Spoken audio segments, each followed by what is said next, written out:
Equipped to serve.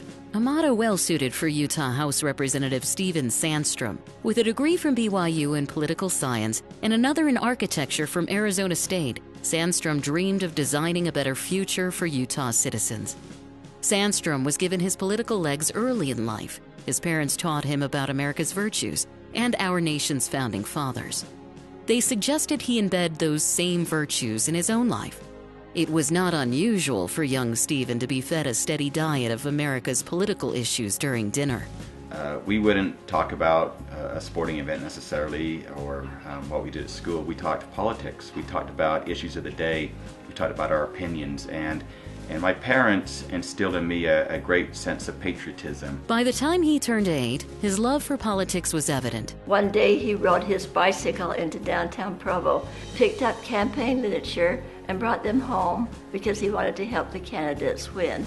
And we think that that was really special because to us it kind of set him apart from the rest of the young men. At the age of 14, Sandstrom earned his Eagle Scout Award. He addressed fellow scouts at state and regional events concerning the importance of the Constitution and his love for America. The guest speaker was a retired Air Force Brigadier General Robinson Reisner, who had actually been a prisoner of war in Vietnam for 7 years.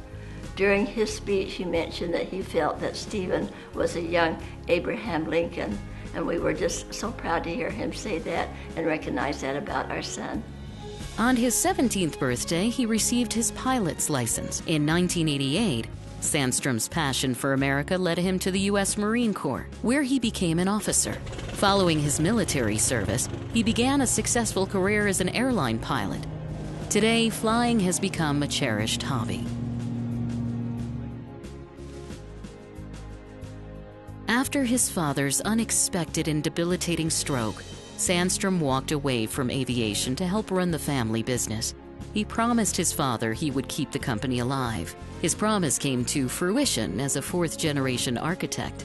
Sandstrom Architecture has since grown to become one of the largest and most successful firms in Utah.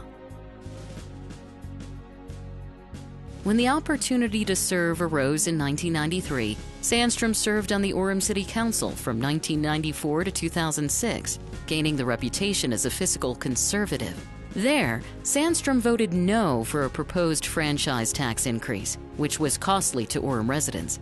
He was the only council member to vote no on an unneeded cell phone tax, and he insisted that Orem citizens be given the right to vote on all bond measures, rather than bonds being legislated behind closed doors.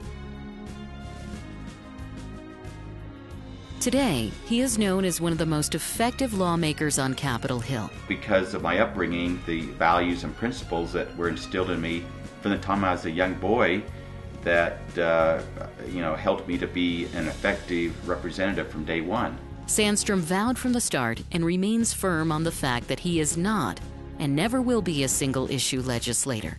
A gifted leader whose convictions are founded on principle, he clearly understands that government intrusions from the city, state, and/or federal level can be burdensome to its citizens. I want to hear ideas and suggestions, and that's why I brought this bill out early.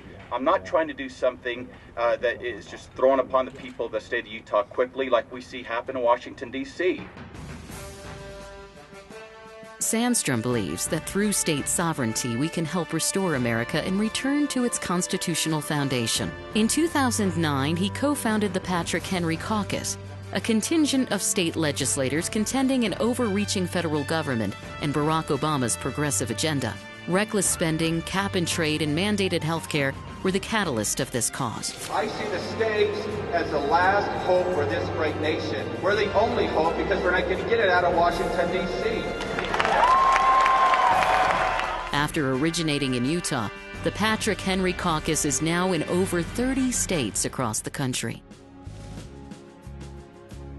Sandstrom's current efforts are focused on creating jobs for Utah's unemployed and keeping his pledge to fight for the education of our children. He believes that every child deserves a good learning experience and a chance for a bright future. Steve Sandstrom is a champion of public education, and anyone who would say otherwise is not telling the truth. Representative Sandstrom has worked vigorously for Utah residents by protecting its school children with House Bill 103, introduced and passed this year. He was the only state representative who responded to the PTA's plea for reduced speed zones at signalized crosswalks. This required changing state law immediately, and he went to work. Steve Sandstrom cares about Utah's children. He demonstrated this to me personally by being instrumental in the grassroots effort of a school safety zone bill. Too many times in the news, we have sadly discovered the improper relations between a teacher and his or her students. Representative Sandstrom led House Bill 287, which protects students from inappropriate relationships outside the classroom. Because of the law, several teachers were excused from teaching. Last year, Sandstrom sponsored House Bill 81, the Healthcare Patient Protection Act. This bill requires patients to show their IDs to hospitals and medical professionals. The new law now protects a patient's confidential medical records from identity theft. And 3 years ago, Sandstrom ran legislation that closed a loophole in state law, which had opened the door for Indian casinos. House Bill 104 prevents bars and taverns from operating casino nights and other gambling-like activities. The law also closed down bingo parlors that operated under the loophole. Sandstrom stood charge, making Utah one of only 2 states that outlaws all forms of gambling. Stephen is an avid mountain climber and adventurer who appreciates nature's wildlife. In 2008, he passed House Bill 117, the Trout Habitat Protection Act. This bill protects the home of indigenous trout, and now they'll forever remain abundant in Utah for future generations. He loves spending time in the outdoors with his family and believes our fragile environment must be cared for and carefully managed. A loving husband and a father of 4, Sandstrom finds his greatest enjoyment with family. His wife Jen is frequently by his side, and together they make quality time with their children. Now, through the years of service to our community and to the state, Stephen really has understood that family comes first. He's been a wonderful husband and a fabulous father, and that has been a real blessing in our lives. Their happiest moments are found camping and exploring Utah's beautiful backcountry. Stephen also volunteers his time coaching sports and is heavily involved with the lives of his children. My dad's always been there to support us and help us, and couldn't ask for a better father. He's taught me lots of important things, and he's just the greatest dad in the world. My brothers and I have always been and always will be the top priority in my dad's life. It makes me feel really lucky to have him as a father. It could be said that House Representative Stephen Sandstrom belongs to that rare class of leader who listens to the voter, does what he says, and whose work ethic is punctuated with integrity, honesty, and principle. Stephen Sandstrom, equipped to serve.